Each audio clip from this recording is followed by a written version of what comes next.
So good morning mga boss, nandito nga pala ako sa FI cleaning ng Moto Vape Hub.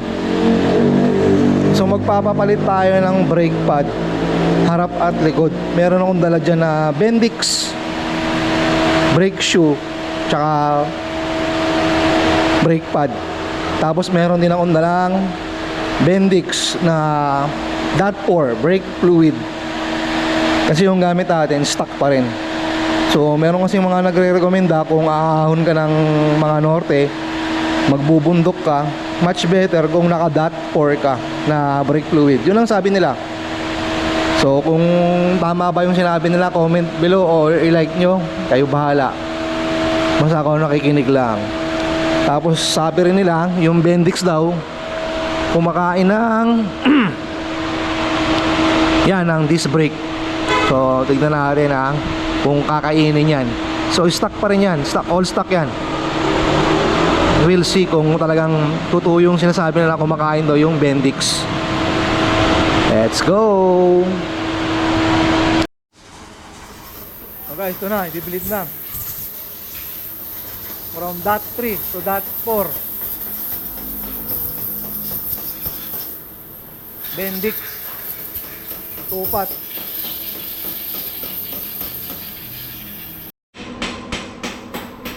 So ito yung resulta ng combi brake ng Honda. Ubus na raw, sabi ni Kuya. Kaya talagang tama na nagpalit tayo ng brake pad sa harapan. Yan, dinidegrease na ni Kuya.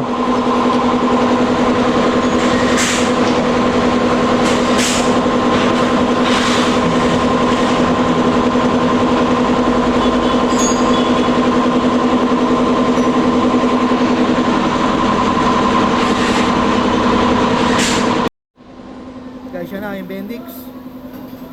Tignan natin kung kumakain ng display.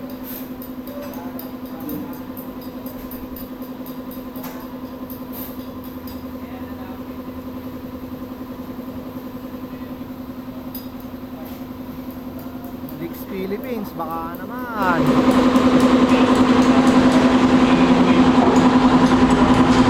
Sinukat na sukat.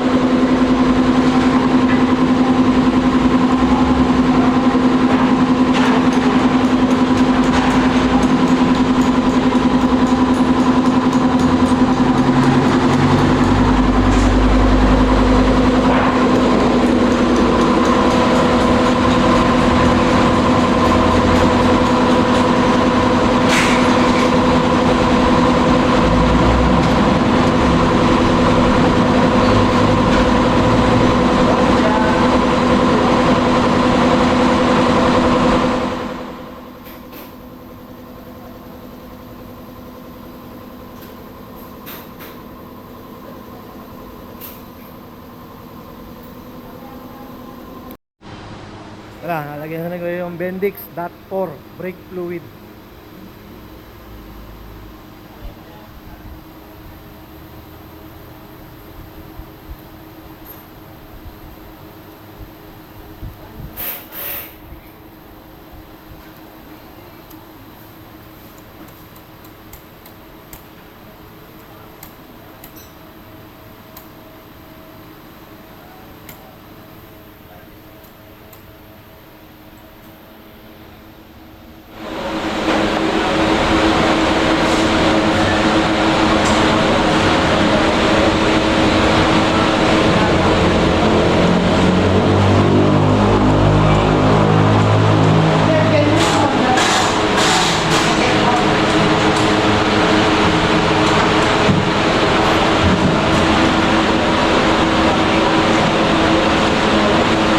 The next day.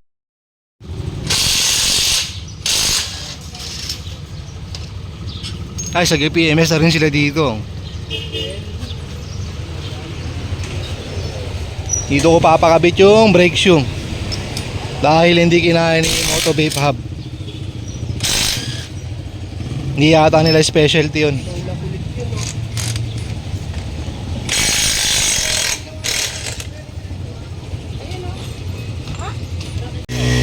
Nabaklas na rin Kuya guys. So ang dumi.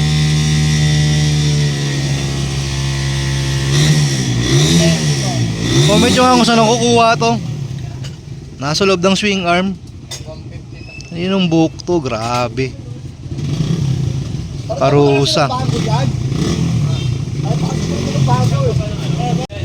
So ito na yung Bendix na brake shoe.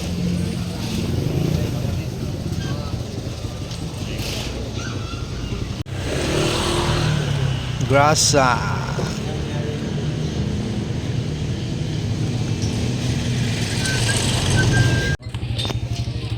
Yun na, yung Bendix natin nasa loob na. Balik na ni Kuya yung gulong.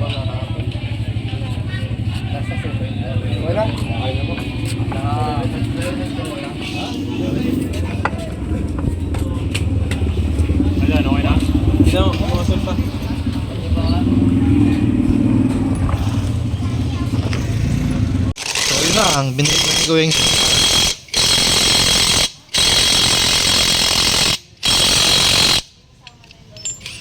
so ang recommendation niya, tuwing magpapalit kayo ng brake shoe, grasahan yung mga dapat grasahan para hindi na i-stuck.